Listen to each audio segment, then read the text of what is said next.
Hey there. I often get asked by people if they should keep wearing their CPAP masks since they're sick.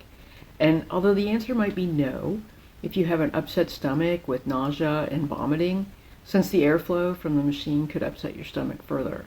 But if you've got a respiratory infection, it's generally best to keep wearing your CPAP mask. So nasal congestion and airway swelling, they go hand in hand with many respiratory infections. And so that's going to worsen your sleep apnea symptoms. Skipping CPAP during your sleep while you're sick impairs your ability to get proper rest at the time when you need it the most. So a few tips on how to use your CPAP effectively when you're ill. First, you want to clean, and clean. So clean your equipment every day with soap and water. And although cleaning is always critical, it's especially important when you're sick so that you can avoid reinfection as well as opportunistic bacterial growth. Always wash your equipment in a clean space and let it thoroughly air dry before using it. CPAP cleaning wipes can be used to clean the mask between uses as well when there's not enough time to let it wash and dry. And be sure you wash your hands after you clean your equipment. That protects yourself, your friends, and your family. You also might want to use a bacterial and viral filter on the CPAP circuit. This is going to prevent germs from exhaling back into your equipment and into the area around where your family is. Consider using heated humidity if you don't already use it.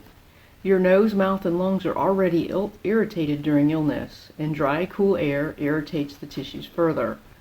The warm, moist air from heated humidification can calm the airway tissues down and help reduce swelling. Use Saline nasal spray. So these saline nose drops are readily available over the counter, and saline is nothing more than sterile water with a small amount of salt in it. The saline solution will help draw some of the congestion out of the tissues to reduce swelling and irritation. Consider using a full face mask. When you're ill with a lot of nasal congestion, people tend to breathe mostly through their mouths, and if the nose is too obstructed, then CPAP's not as effective with nasal masks and nasal pillows.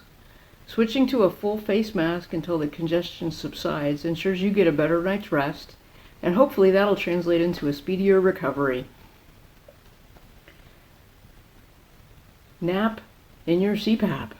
So when we're sick, we tend to nap more. Try to wear your CPAP during your daytime naps. It might be helpful to keep a second mask around so that while your nighttime equipment is being cleaned and dried, you have a nap mask available to wear. Finally, monitor your AHI value. Monitor it before you get sick. So AHI is the apnea-hypopnea index, and it's a measure of how effectively your CPAP machine is resolving your obstructive sleep apnea events. Many devices will report your overnight AHI value to you as well as your long-term trend value. If you see a rise in your usual AHI, you should ask your physician whether you're going to need to increase the CPAP setting during illness. If you use an auto-PAP machine, you might notice that the average required pressure is increasing. A need for higher pressures to overcome obstructions during sleep is to be expected when you're stuffy. If you notice that the AHI value is rising as well, though, the machine has likely maxed out on the current prescribed pressure range for auto CPAP, and you should ask your physician if the pressure range limits need to be increased during your illness. So take good care of yourself while you're sick and recovering. Keep wearing your CPAP machine during these times, and you're going to sleep better and heal more quickly.